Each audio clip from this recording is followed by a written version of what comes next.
We often think change begins when we feel ready. But what happens when you're not ready and you know you still have to change? That was the place I found myself in. After that moment when I saw the number on the scale, I did not rush into action the next day. I did not wake up suddenly motivated. In fact, I felt very quiet inside. It was not excitement. It was not fear. It was more like a realization that something had to change, and that this time, the change had to be different from anything I had tried before. I had gained over 13 kilos in less than a year. And yes, to some people, that may not sound like much, but for my body, my height, and my health, it changed everything. At 165 centimeters tall, weighing over 98 kilograms, my BMI placed me in the severely obese category. More importantly, my body already felt the consequences.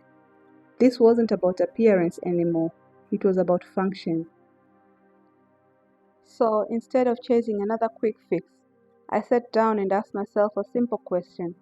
What can I realistically do? Not for 30 days, but for life. And that's where my resolutions began.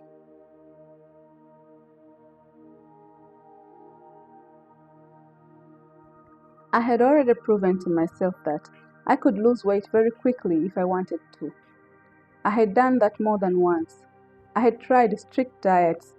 I had tried extreme fasting. I had tried pushing my body very hard for short periods of time. And every single time, the same thing happened. The weight went down, and then life returned, and the weight came back. So this time, I did not ask myself how to lose weight. I asked myself how to live. Because I understood that if I did not change the way I was living every day, then no diet in the world was going to help me. I started paying attention to the small habits that quietly became normal for me. Sitting for long hours, watching television, snacking without thinking, ordering food because it was easier than cooking, estimating portions with my eyes and convincing myself I was still within range. None of these things felt serious on their own, but together they had slowly carried me to a place I did not intend to go. So instead of declaring another strict plan, I made a private agreement with myself that I would begin correcting those habits one by one without drama.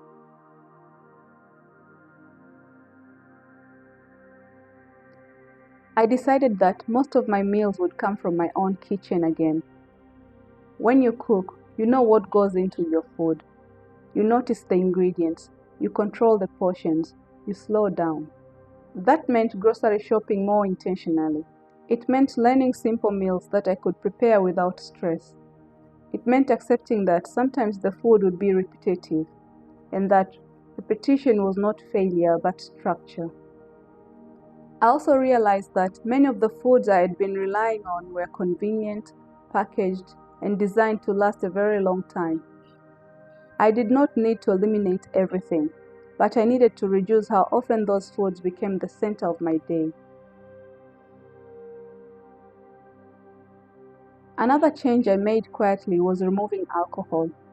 There was no dramatic moment behind that decision.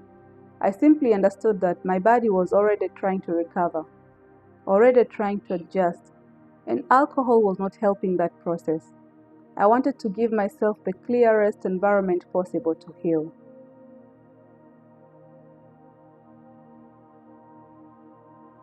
At the same time, I began thinking about food less as something to restrict and more as something that should support my body.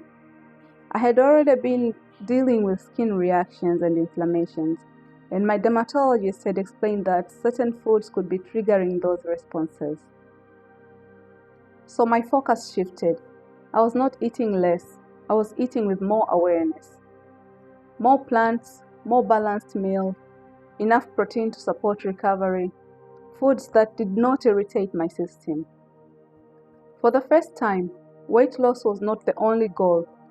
Feeling better became just as important.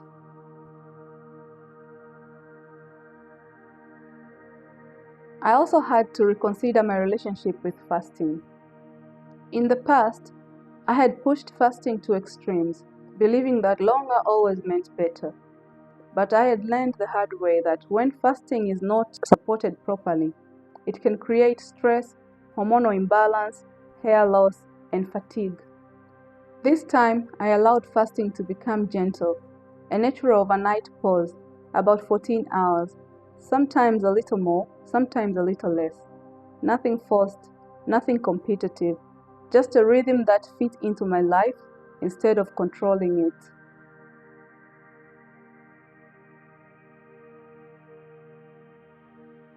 Movement also became part of the reset, but not in the way I had done before.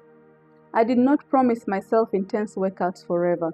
I simply committed to moving every day in some way, especially during the fast phase, to rebuild strength and remind my body how it was meant to function. Some days that meant structured exercises.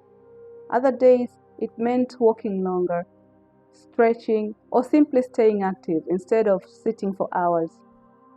It was not about burning calories, it was about reconnecting with myself.